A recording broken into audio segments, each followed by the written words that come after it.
Right, who's ready for a sing song? Open up your arms! Roll our ships! Open up your arms! Roll our ships! Open up your arms! Roll our ships! Open up your arms! Roll our ships! Open up your arms! Roll our ships! Open up your arms! Roll our ships! Open up your arms! Coleman, Coleman, Coleman! Out, out, out! Coleman, Coleman, Coleman! Out, out, out! Coleman, Coleman, Coleman! What authority politicians are doing, they're angry about attacks to conditions of service, and they're sending a very clear message today. Would you expect the Commissioner and Mr Coleman to take any notice of today's demonstration? Well, they haven't taken much notice of previous demonstrations, so I'm not entirely optimistic about that, but I think there comes a point where they just cannot any longer ignore people. It is abundantly clear that there is a massive resistance amongst the workforce to the 12-hour shift proposals, and they can play it two ways. They can either get involved in sensible negotiations, and sensible negotiations is not saying this is our proposal, take it or leave it. Sensible negotiations is give and take and making alternative proposals, or they can take a hardline approach and create industrial strife throughout the summer. There's no doubt if they take the second option that there will be a reaction, there'll be a massive reaction. Our members are simply not going to slink away and have 12-hour shifts imposed on them, or any other unwelcome shift pattern for that matter. So I think it's in everybody's interest, not least the Commissioner and the Chair and the entire Fire Authority, to deal with it the sensible way. I think for two reasons. First of all, I think it's going to 12-hour shifts would wreak havoc on members' family lives. There's no question about that. The idea that you could easily get people into the centre of London to work for a shift starting at 8 o'clock in the morning and finishing at best at 8 o'clock in the evening, or maybe 9 or 10 o'clock if there's an overtime shout involved, I think is just ludicrous. And the impact that that then has in terms of reductions in establishment levels, because there's no doubt that they would also, as part of 12-hour shifts, wish to reduce nighttime fire cover.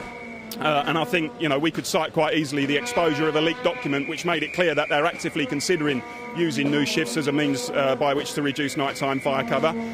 So those two reasons, the impact on people's family lives to the extent that many of them may even be forced to leave the job, and the impact for Londoners in terms of safety because of the flexibility it would create for the brigade in terms of reducing nighttime fire cover, which has long been their wish. That's why we're opposed to it, and I think our members know that. Taking in a few minutes' time, so I'll keep this fairly brief. I mean, what is your message to the wider membership, those that can't make it here, and those that will be watching the FB YouTube later on, and what's your message to them about this whole campaign? Well, simply put, this is a dispute that involves everybody in the FBU in our membership in London. It involves officer members, it involves our younger members, it involves those that have only got a year to do. Clearly, what we're defending is not only our shift system as it is now, but a shift system for future years, for people that come into this job that need a family-friendly system. This is the best system.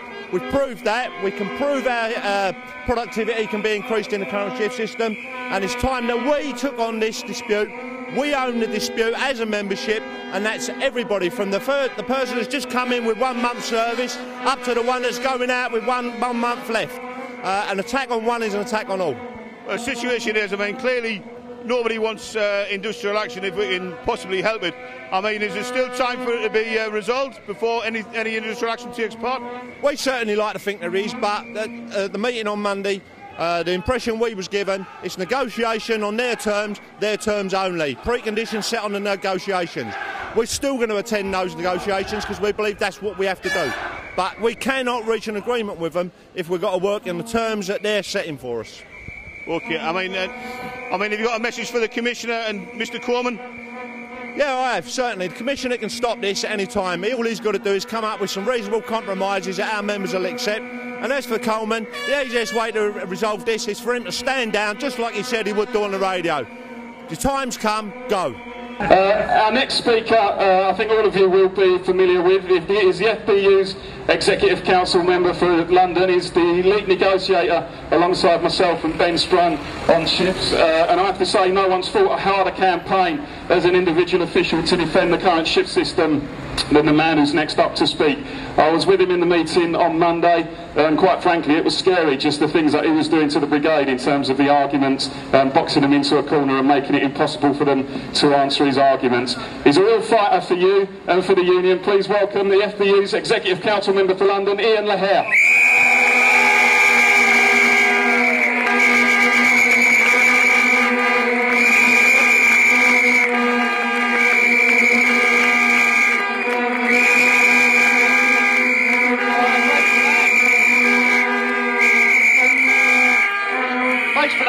It was a brilliant turnout. At the end of the day, Paul's right, we had a really difficult meeting on Monday.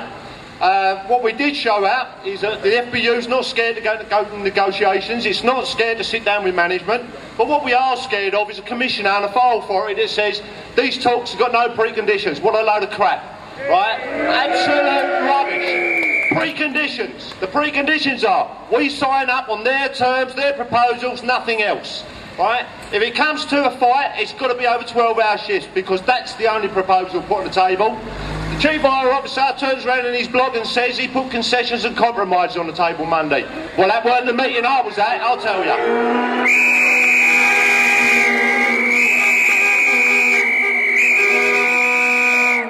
The only concessions I saw is sign up to 12-hour shifts or face termination of contracts of employment. And if that's what he wants, that's what he'll get. A fight on termination of contracts.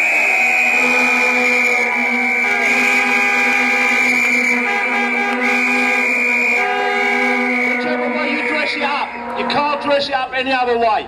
This is not about productivity, this is not about efficiency, this is about change for change's sake. The shift system now works. Members of the public know it works. Your insurance policy, when they pick that phone up and dial 999, they get a fire engine. That's all they're interested in. This lot is about cutting cover of a night time, making the public unsafe of a night time. All the fire deaths we know go on a lot longer at night and unidentified. They're the people that are going to suffer. The communities we serve, at the moment, we do our best. They get their way, we'll be doing the worst.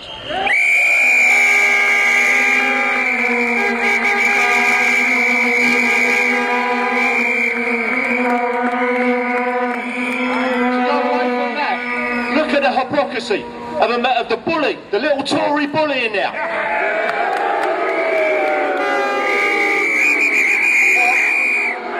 While we're here, over the next 2 years, being threatened with a pay freeze, which is a real term 5% pay reduction over 2 years, he wants himself a 9% pay increase today.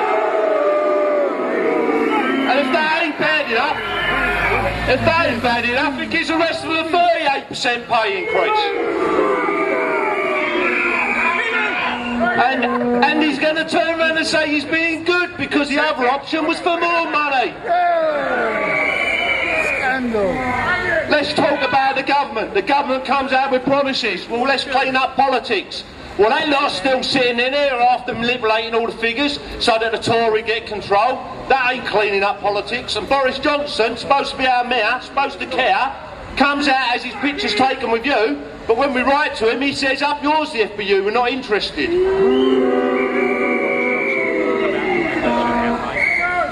And spin. The biggest spin of all is the government's pledge, the manifesto promise about these budget cuts, that we're all in this together. Well, I've just identified. That little bully's getting 9% increase.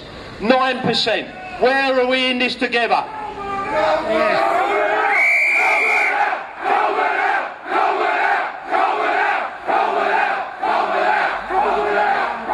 And finally, we're sick to death of the excuses. We've heard them all. We've heard the reason for change. We've got women, they can't do this job. That changed. And now we've got a coach.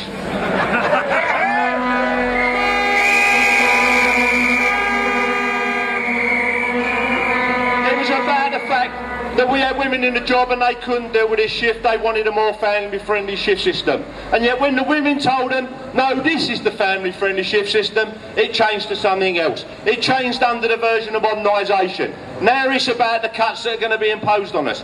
The amount of excuses for shift change is unbelievable at this lot. And they're going to have the balance of power because they've manipulated the figures. It's down to use now every single firefighter on every single station, including our officer members, to stand together. Whether you're at first day in the job, last day in the job, you stand together, defend this shift system now.